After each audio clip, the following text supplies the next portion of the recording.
Christmas is a festival of light celebrating the birth of Jesus Christ, the Son of God. His arrival marked the beginning of a new era, dispelling the darkness that had engulfed humanity with the light of God's love. The world was shrouded in darkness, plagued by sin and its consequences. But Jesus came to change this reality.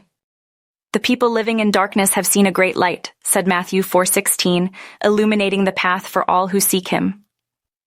Jesus is the true light with the power to transform lives. He replaces the darkness with his love, forgiveness, and redemption. When we welcome this light, the darkness fades, and we experience a miraculous transformation in our lives. As we celebrate Christmas, let us embrace the light of Jesus Christ.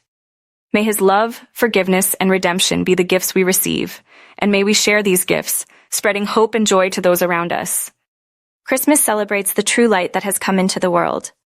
Let us hold on to its true meaning, embracing the light of Jesus Christ and sharing it with others, guiding us on our journey and transforming our lives.